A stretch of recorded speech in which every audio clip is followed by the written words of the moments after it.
Bonjour. Donc voilà, Patrick Buchelet, donc, qui va pouvoir vous parler avec précision. Alors en fait, le théâtre Paris-Villette, ce bâtiment-là date autour de 1865 à peu près. Il date de la création des abattoirs de la Villette. Et ça s'appelait la Bourse des Cuirs. C'est le pavillon de la Bourse, ça s'appelle.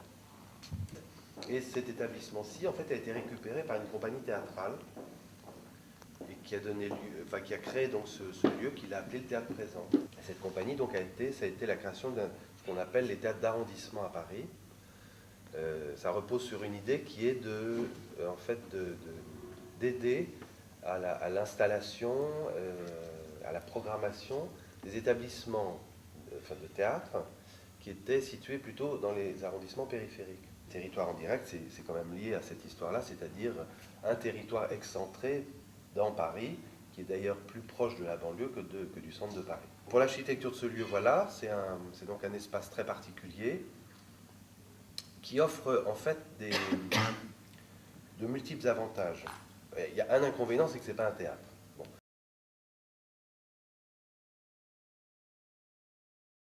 C'est un endroit assez solennel. Et je dirais que comme je ne m'intéresse pas seulement aux auteurs contemporains, en ce qui me concerne, mais aux artistes qui émergent essentiellement. C'est plus cet axe-là. Ça arrive qu'on monte des auteurs classiques, c'est assez rare, mais ça peut quand même se produire, ça n'est pas exclu. Mais par contre, moi, ce qui m'intéresse, c'est de travailler avec des artistes qui émergent quand même. Et puis parfois, ils mettent du temps à émerger. Dans le cas de Joël Pomera, il a mis 10 ans à émerger, et puis maintenant, il va quitter le Paris-Villette parce qu'il est émergé, et il va être artiste associé au Bouffe du Nord. Donc ça, c'est d'une certaine manière une définition très précise de ma mission, c'est-à-dire d'accompagner des artistes, je dirais de rester fidèles, d'essayer de rester fidèles à leur travail, de les accompagner le plus longtemps possible, afin qu'ils accèdent à d'autres structures, d'autres moyens aussi pour se produire. Donc ça a pris des formes particulières. Il y a eu d'autres cas que Joël Pomera bien avant. Il y a plusieurs artistes qui sont passés ici et ensuite qui ont pris la direction de grandes maisons, de centres dramatiques nationaux. Donc c'est une sorte de passage qui en même temps est un tremplin. Patrick, sur une échelle de modification de banlieue, le travail de Pomera, de cette scénographie, se situerait où? Parce que là, pour toi, ton espace théâtral est profondément chamboulé. C'est ça que j'aime d'ailleurs.